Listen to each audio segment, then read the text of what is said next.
Hello les amis investisseurs. Dans la dernière vidéo, je vous présentais mon portefeuille d'actions à croissance. C'est maintenant le tour des actions à dividendes.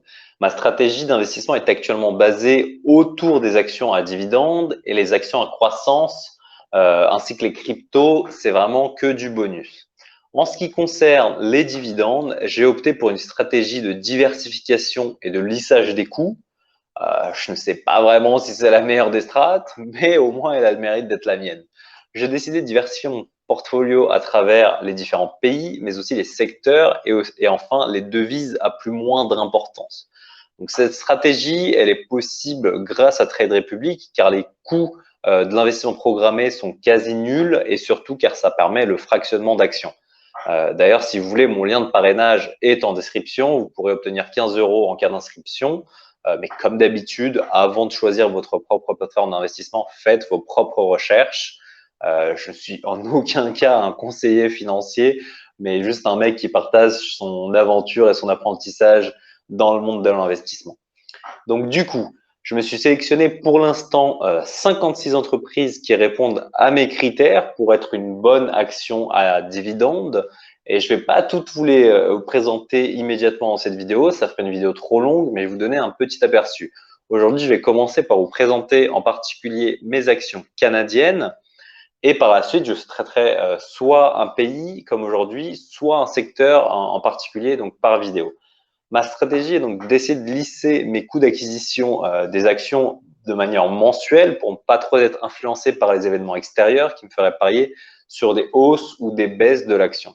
J'investis donc 50 euros par mois pour l'instant sur ces 56 entreprises et comme ça fait 2 mois que je me suis lancé, j'ai actuellement investi 100 euros dans chacune de ces entreprises à l'exception d'une seule pour l'instant. Ok, donc maintenant on va rentrer dans le vif du sujet. On va commencer avec ma première position, donc première entreprise canadienne qui n'est autre que Toronto Dominion Bank, où là donc ici j'ai 1,71 actions de Toronto Dominion Bank que j'ai acquis pour 58,28 €. Donc tous les prix sont en euros, j'ai tout converti avec le taux du jour, donc que je récupère également tous les jours, qui est mis à jour tous les jours, pardon.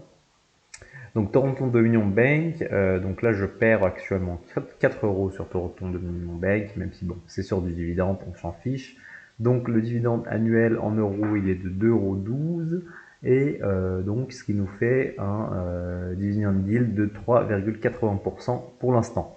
Donc Toronto Dominion Bank, c'est quoi? C'est une grosse banque canadienne, une grosse banque canadienne qui fait quand même partie du top 10 des banques d'Amérique du Nord.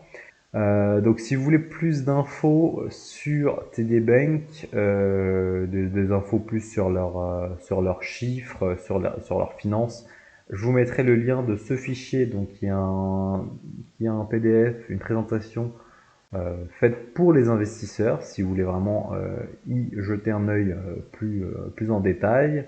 Moi je vais pas m'attarder là-dessus, c'est une grosse banque quoi. Donc nous ici, on va aller regarder déjà tout d'abord le versement du dividende. Donc Telebank, c'est un versement du dividende depuis déjà plus de 50 ans sans interruption. Donc ça fait 50 ans sans interruption que Toronto Dominion Bank verse un dividende.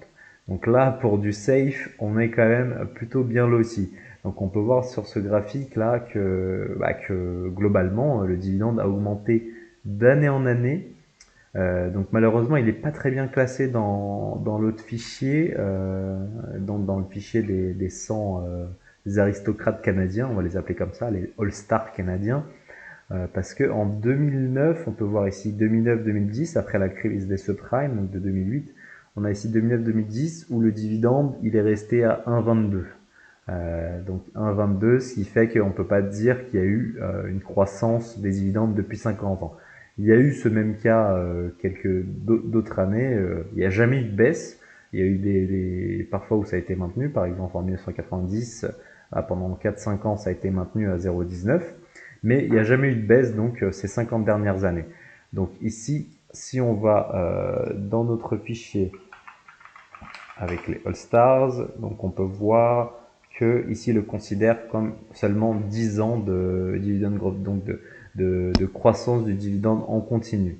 Donc voilà, ici on a 10 ans et ça a commencé quand même en, alors où est-ce que c'est? Ça a commencé en 1857. Donc ce qui est intéressant, c'est qu'ils ont commencé à verser un dividende en 1857, c'est complètement dingue. Ça fait plus de 150 ans qu'ils versent un dividende. Et donc c'est les troisièmes dans cette liste de 100 entreprises, c'est les troisièmes qui ont commencé le plus tôt avec les dividendes. Les deux premiers, c'est d'autres banques canadiennes. Mais du coup, ici, on a quand même un acteur qui est assez solide en termes de versement des dividendes. Donc, ensuite, qu'est-ce qu'on peut regarder quand on regarde des dividendes? Ce qui est important à regarder également, c'est la croissance des dividendes. C'est bien beau que ça fait 10 ans, même presque 50 ans qu'ils croient leurs dividendes, mais s'ils le croient d'1% par an, c'est pas ce qui nous intéresse, nous, dans notre stratégie de dividendes. Et ici, on peut regarder donc, dans cette colonne-là, dans ces colonnes-là, la croissance du dividende en pourcentage, donc sur 1 an, sur 3 ans, sur 5 ans, sur 10 ans. Donc en regardant sur 5 ans, on est sur du 9,2%, et en regardant sur 10 ans, on est sur du 9,8%. Donc ce qui est quand même tout de même excellent. C'est vraiment excellent parce que nous, on recherche des entreprises qui ont une croissance qui sont safe déjà, qui sont safe. Donc là, on est dans le cas du safe, puisque ça fait déjà quand même 150 ans qu'ils versent un dividende et 50 ans sans interruption. Ils ont même survécu à pas mal de crises. Donc, ce qui nous fait que, donc ici, on recherche également une croissance du dividende idéalement supérieure à 10%, et un minimum qui s'en rapproche. Si on avait du 1%, ce serait pas entre 1 et 5, ça serait pas une entreprise à dividende, enfin une action en dividende excellente, quoi. Donc ici on recherche plutôt entre 7 et 12, c'est ça qui est plutôt pas mal. Donc ensuite, on peut regarder aussi le cours de son action, qui aujourd'hui, ici, il est à 86 dollars canadiens, ce qui correspond à peu près, donc, non, là, ici, à 55 euros. 55 euros. Donc ensuite, un autre indicateur intéressant à regarder, c'est le payout ratio. Donc ça, c'est combien en gros, c'est quelle partie des bénéfices ils utilisent pour du coup verser aux actionnaires. Donc si on est sur des payout ratio qui sont à plus de 80%, là ça peut être un indicateur que l'entreprise n'arrive pas à suivre sur le paiement de leurs dividendes, et que du coup peut-être que dans les années à venir, si pendant plusieurs années consécutives ils sont à plus de 80-100%, c'est-à-dire qu'il reste plus assez de cash pour investir dans l'entreprise, et qu'à un moment ou à un autre, ils pourront plus tenir le dividende et ils devront soit le diminuer, soit le couper. Donc nous, on recherche pareil des entreprises qui ont un payout ratio pas trop élevé. Et du coup, ici on est en plein dedans, on est sur du 42%, 41, 42%, donc on est sur du 41%, pardon. Et en regardant sur les 10 dernières années, on voit que la moyenne de payout ratio, elle est de 45%. On peut même la regarder ici si on veut. Donc on a la moyenne de tous les payout, enfin on a tous les payout ratio sur un graphique. Si vous voulez le détail, pareil, vous rentrez là-dedans, vous rentrez l'entreprise que vous voulez. Et donc on a un payout ratio qui est plutôt excellent, c'est plutôt sympathique. Donc encore une fois, ça renforce le côté safe, donc la sécurité de ce dividende-là. Donc ils sont pas prêts de l'arrêter normalement. Après, en cas de grosse crise, on ne sait jamais. Mais pour le coup, c'est un dividende qui est plutôt safe pour moi. Et du coup, je m'en fais pas trop quand j'investis dans TD Bank pour recevoir des dividendes. On passe ensuite à Fortis, qui est une entreprise du secteur de l'énergie, qui est plutôt diversifiée géographiquement, car pour une entreprise canadienne, ils ont tout de même plus de 60% de leurs revenus issus des États-Unis. Ils sont donc présents aux US, au Canada et aussi dans les Caraïbes. Ensuite, on a 80% de leurs revenus qui proviennent de l'électricité et un peu plus de 15% du gaz. Fortis est dans un secteur hyper régulier avec des contrats à très long terme, ce qui fait que leurs revenus sont plus ou moins stables sur de longues années et sécurisés. Donc, comme les contrats sont déjà faits, on sait quels revenus ils vont avoir sur ces années-là. Qu'en est-il des dividendes? Fortis, c'est une augmentation du dividende depuis 1974, soit donc plus de 47 années d'augmentation consécutive, de croissance consécutive du dividende, ce qui est vraiment complètement insane quand on y pense. Ça fait 47 ans qu'ils augmentent leurs dividendes et pas non plus de 0,5%, donc ce qui est plutôt sympathique. Donc Fortis a commencé à verser un dividende un petit peu plus tôt, en 1966, et a survécu plus de 5 crises au total. On peut le voir donc dans le fichier ici. Fortis est classé en numéro 2 avec ce qui a donc la deuxième plus longue série de croissance continue de son dividende. Ici on peut voir donc dans cette case là que Fortis a survécu à 5 crises, à 5 différentes crises, donc la crise de 2020, de 2008, 2001, 90, 80 et normalement 60, non pas 73 puisque du coup c'est la seule, ils ont commencé en 74 à avoir une croissance consécutive de leur dividende. Fortis, c'est aussi un rendement à 3,68%, donc de dividendes, 3,68% donc de rendement, avec une augmentation moyenne de 6,8%. Donc, on a ici, tac, sur les 5 dernières années, on a une augmentation moyenne de 6,8%. On le voit même sur leur site où ils sont très fiers de l'afficher, donc 6% et même ils souhaitent conserver donc cette augmentation de 6% jusqu'à au moins 2025. Après ça, on verra quelles seront leurs stratégies, mais en tout cas, ils souhaitent conserver 6% d'augmentation du dividende jusqu'en 2025. C'est un peu plus faible que donc les 10%, l'objectif des 10% de croissance du dividende que je me suis fixé, mais on compense totalement par le fait que ça soit l'un des dividendes les plus sûrs de tout mon portefeuille. Ça fait quand même 47 ans qu'ils augmentent leur dividende et je pense qu'ils n'ont pas envie non plus de perdre ce record-là. Donc on peut aussi regarder leur payout ratio. Donc on l'a ici, on est sur du 75% de payout ratio.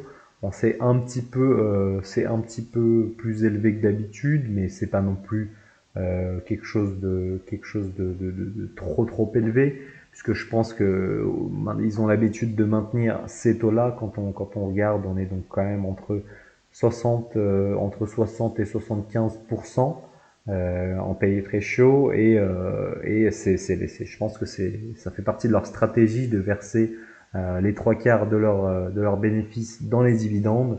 Donc je pense que c'est pas quelque chose qu'on doit non plus sur lequel on doit s'alarmer beaucoup. Donc là on a en moyenne en moyenne on a 70% sur ces 10 dernières années. Donc ce qui est plutôt ok. Là aujourd'hui on est sur du 75 et la normale c'est 70. Donc c'est pas trop alarmant.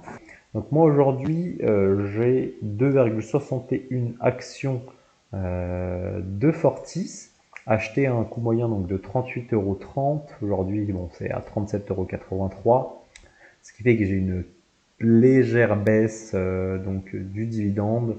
Donc avec ce que j'ai aujourd'hui, je devrais obtenir 3,54 € cette année. On passe ensuite à Algonquin Power and Utilities, qui donc fait partie du secteur des utilities. C'est un petit peu difficile à traduire en français. C'est peut-être le secteur des services d'utilité publique, quelque chose comme ça. En tout cas, on peut se l'imaginer comme l'équivalent de notre Veolia chez nous en France. Ils fournissent des services de traitement des eaux usées, traitement de l'eau, distribution du gaz naturel et de l'électricité. Et donc, ils sont présents en Amérique du Nord, aux Bermudes, mais également au Chili. Donc, ici, où est-ce que se situe Algonquin Power and Utilities? Donc, ils sont en 40e position, puisque ça fait donc 10 ans qu'ils versent un dividende qui croît donc en continu. Donc, ça fait 10 années, 10 années d'augmentation du dividende. Donc, depuis 2011, le dividende a commencé à être distribué en 1998, comme on peut le voir là. Ils ont subi la crise de 2008 assez violemment, comme on peut le voir dans ce graphique-là. On avait quand même un beau dividende de verser. Bon, c'était assez équilibré, pas vraiment ce qu'on recherche dans le dividende, parce qu'il n'y avait pas de croissance. Et puis, paf, 2008, et là, effondrement du dividende. Donc là, l'entreprise essaie de revenir à ces niveaux d'avant 2008, et donc ils ont une croissance assez belle du dividende. On a donc sur 10 ans, on a une augmentation donc de 10%. Et sur les 5 dernières années, c'est 10% d'augmentation de son dividende, enfin de croissance de son dividende. Et sur les 10 dernières années, c'est 9,7%. Ici, on a oublié de regarder son rendement. Donc son rendement est de 4,58%. Et on va regarder ensuite son payout ratio, donc pour voir où est-ce qu'il se situe par rapport aux autres entreprises. Donc ici, malheureusement, on a un payout ratio qui est plutôt OK cette année. Donc on est sur du 37%. Donc c'est pas si mal. Mais le problème, c'est qu'on est sur les 10 dernières années, on est sur du 167% en moyenne. Et ça c'est un petit peu la sonnette d'alarme qui doit être tirée. C'est quelque chose qui est assez... ça va être difficile pour eux de rester rentable en versant autant de dividendes, surtout avec une augmentation de 10% par an. Donc c'est pas du tout, pour moi, c'est parmi toutes les actions canadiennes là, c'est celle dont le dividende est est le moins safe. Donc parmi toutes ces entreprises là, puisqu'ils risquent de se faire couper dans les prochaines années. Donc moi, comme je commençais à investir donc dans les actions canadiennes, je m'étais dit que c'était une bonne boîte avec un bon rendement tout de même, parce qu'on est quand même sur du court terme, on est sur du 4%, ce qui est quand même plutôt intéressant. 4,58%, c'est vachement intéressant pour une entreprise canadienne. Donc moi, j'ai aujourd'hui 7,62 actions que j'ai acheté à un prix moyen de 13,11 € et aujourd'hui on est sur du 13,02 €. Donc bon, c'est plus ou moins stable, on va dire. J'ai perdu 71 centimes, ça va. Donc le dividende annuel est ici de 56 centimes. Et moi, avec toutes mes actions, j'aurai donc 4,30 € si je reste sur du 100 € donc d'investi dans Algonquin Power and Utilities. Ne vous inquiétez pas, on passe directement à son équivalent ou même plus ou moins concurrent, mais beaucoup plus safe, qui n'est autre que Canadian Utilities, qui a quasi les mêmes activités que Algonquin Power and Utilities. On peut l'assimiler à notre EDF à nous un petit peu pour faire un petit résumé comme ça. Donc ici, Canadian Utilities, c'est 49 années d'augmentation du dividende. C'est d'ailleurs la première chose qu'ils mettent dans leur présentation un petit peu de l'entreprise pour les Investor Relations Facts, que je vous mettrai en description, hein, comme d'habitude, je vous les mettrai tous en description. Donc ici, c'est vraiment leur argument numéro 1. Comme on peut voir dans le fichier, c'est vraiment le roi de ces All-Star List. C'est le numéro 1. Il a donc commencé, donc on a 49 années de dividende growth streak, et il a commencé en 1963. Donc voilà, c'est vraiment l'entreprise canadienne qui a la plus longue série de croissance de son dividende. Il ne faut pas se fier uniquement à cela, car parfois, ouais, on peut, comme je le disais tout à l'heure, on peut avoir une augmentation de quelques centimes juste dans le but d'obtenir ce genre de titre qui attire les investisseurs. Mais heureusement, c'est pas le cas pour Canadian Utilities, car ils ont en moyenne, sur ces 5 dernières années, donc on a 8%, 8,1% de croissance du dividende. Donc ils gardent quand même, ça fait 49 ans, les mecs qui augmentent leur dividende, et ils gardent quand même une augmentation plutôt belle. Donc on est droit dans le, on est en plein dans notre objectif qui était entre 7 et 12, entre 7 et 12 d'augmentation. Donc là, on est dans une entreprise hyper safe et qui en plus a une bonne augmentation. Donc moi, je pense que celle-là, je vais la garder très très longtemps. Donc ici, ouais, on peut, pour regarder tout à l'heure, on avait Fortis qui avait survécu à 5 crises. Et ben, Canadian Utilities en a survécu à 6, en rajoutant la crise de 73. Donc, donc c'est quand même une entreprise très très très très safe. Et n'oublions pas que son dividend yield, en plus de cela, est de 5,11%. Donc vraiment, pour moi, c'est la meilleure action canadienne. Donc on va regarder quand même son payout ratio qui, malheureusement, cette année, il est quand même un petit peu élevé. On est sur du 141%. Donc, bon, ça après, je pense que c'est dû un petit peu à 2020, mais on est quand même sur les 10 dernières années, on est sur du 69%. Donc, c'est pas forcément ça fait pas trop peur de voir du 141% ponctuellement sur une année, surtout après une année de crise. Donc moi j'imagine qu'ils ont quand même voulu conserver une bonne augmentation, donc on a eu quand même droit à une augmentation, bon, c'est de 3%, donc il y a quand même une augmentation cette année, mais ça a été une assez mauvaise année pour eux. C'est donc pour ça qu'ils ont un PE très chaud aussi élevé, mais c'est pas quelque chose qui va nous faire peur, surtout pour le roi des aristocrates canadiens. Donc voilà, moi aujourd'hui j'ai donc, alors ils sont là. J'ai donc 4,090, donc un peu plus de 4 actions de Canadian Utilities que j'ai acheté à un prix moyen de 24,39 € et qui sont aujourd'hui à 24,06 €. Bon, toutes les actions canadiennes ont un petit peu baissé. C'est pas très grave. Donc ici on a un dividende annuel de 1,18 €, donc avec là 4,91, ça baisse à cause de probablement du changement de devise. Donc moi, ce qui me fait que j'aurai 4,85 € de dividendes cette année si je conserve uniquement mes 100 €, si je n'augmente pas du coup mes positions sur Canadian Utilities. On termine ce tour de table par Enbridge, une autre entreprise du secteur de l'énergie. Je me rends un petit peu compte ici que mes positions canadiennes ne sont pas très très diversifiées. Il faudrait quand même que j'ajuste cela sur les prochains mois. Donc Enbridge, voilà, c'est une autre entreprise de l'énergie.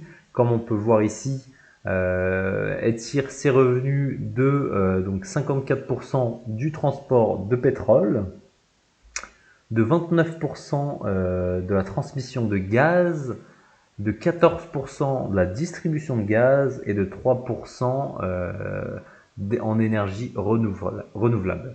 Enbridge, c'est 25 années de croissance du dividende depuis donc 1996, comme on peut le voir ici. Tac.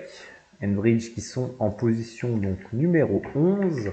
On est sur du 25 ans de croissance du dividende avec donc, tac tac tac, on a commencé donc, ils ont commencé quand même en 1952 à verser des dividendes, mais on a une croissance du dividende que depuis 1996. Ils ont donc survécu à 3 crises. Mais surtout, le plus important ici, c'est que Enbridge, c'est un rendement annuel de 6,73%, ce qui en fait ma position canadienne avec le plus gros rendement, donc, qui est donc Enbridge, 6,73%. Ça fait quand même rêver. C'est plutôt pas mal. Et en plus de ça, la croissance moyenne de son dividende est de 11,7% sur ces 5 dernières années et de 14,3% sur ces 10 dernières années. Donc on peut le voir ici sur le graphique de Enbridge. C'est vraiment ça a l'allure d'un dividende limite d'une fonction exponentielle. C'est très très beau à voir. C'est ce qu'on recherche dans les dividendes pour avoir donc un dividende à 3 chiffres dans 10 ans. Donc typiquement, ça serait potentiellement un rendement ouais, à plus de 100% annuellement si on regarde ça dans 10-15 ans. S'ils arrivent à continuer la croissance de leurs dividendes. Donc en plus de cela, donc on peut regarder ici le payout ratio de Enbridge. Donc pareil pour cette année, ils sont sur du 107%. Et en moyenne sur du 149% sur ces 10 dernières années. Donc là, c'est un petit peu élevé, ça fait un petit peu peur pour l'avenir, je dois l'avouer. Surtout s'il continue sur une augmentation du dividende aussi importante, ça rend quand même le dividende assez risqué, mais bon, quand même pour un rendement de 6% sur du court terme, c'est assez excellent. Et je me dis que j'ai quand même envie de prendre le risque. Ça fait 25 ans qu'ils versent un dividende et qu'ils augmentent leur dividende. Euh, Peut-être qu'ils vont le faire 25 ans de plus. On ne sait pas. En tout cas, ça va pas augmenter de 10%, je pense, encore ces 5 prochaines années. Si ils réajustent pas un petit peu leurs revenus par rapport à ce qu'ils versent en dividende. Mais moi, j'accepte de prendre le risque pour l'instant. Et c'est pour ça que j'ai aujourd'hui donc un 2,9, donc 2,97, presque 3 actions d'Enbridge que j'ai acheté à un coût de 33,56 € et aujourd'hui ils valent, enfin le prix de l'action est de 32,96 €. Donc ça a un petit peu baissé, pareil, mais c'est pas trop grave. Donc ici il y a un dividende annuel donc par action de 2,24 €. Donc on a le dividende yield à 6,80 là, comme je le disais tout à l'heure. Et moi, ça me rapporterait ici 6,69 € si je conserve mes positions. Mais comme vous le savez, je vais l'augmenter de 50 € tous les mois. Du coup, comme vous avez pu le voir, parmi toutes mes actions canadiennes, c'est pas forcément très diversifié. On reste dans le secteur soit financier, soit le secteur de l'énergie, mais c'est pas forcément fait exprès. J'ai quand même regardé à me diversifier à travers les secteurs et quand on prend toutes les actions à travers tous les pays, là, c'est quand même beaucoup plus diversifié que juste au Canada. Donc là, c'est vraiment par coïncidence que les meilleures actions à dividendes soient dans ces deux secteurs-là en ce qui concerne le Canada. Donc chaque pays a ses spécificités et pour le coup, le Canada, en termes d'énergie et en finance, c'est là qu'on retrouve les dividendes les plus safe et les dividendes qui ont un gros rendement. Donc, c'est ce qui nous intéresse un petit peu ici. Mais vous inquiétez pas, dans les prochaines vidéos, on aura d'autres pays et on aura bien d'autres secteurs. C'est pas du tout, c'est même mais les deux secteurs que j'aime le moins à titre personnel en ce qui concerne les secteurs financiers et l'énergie. Je préfère largement donc déjà tout ce qui est la tech ou la santé par exemple, mais ça c'est vraiment un intérêt personnel pour ces deux secteurs-là. En tout cas, on va conclure la vidéo ici. Là, comme vous avez pu le voir, moi, sur les actions canadiennes, j'ai un rendement moyen de 4,6, donc sur ces 5 actions. Et pour l'instant, avec ce que j'ai investi dedans, j'aurai à peu près 24 € de dividendes cette année, encore une fois, si j'ajoute pas de fonds dans ces actions. Mais comme d'habitude, je vais mettre 50 € tous les mois sur chacune de ces actions tant que je le peux. Donc voilà. Là récemment, j'ai reçu des dividendes c'était donc des dividendes d'une boîte allemande et j'ai encore une fois calculé pour voir quelles sont les taxes imposées à la source sur ces dividendes-là et ça faisait à peu près 26%.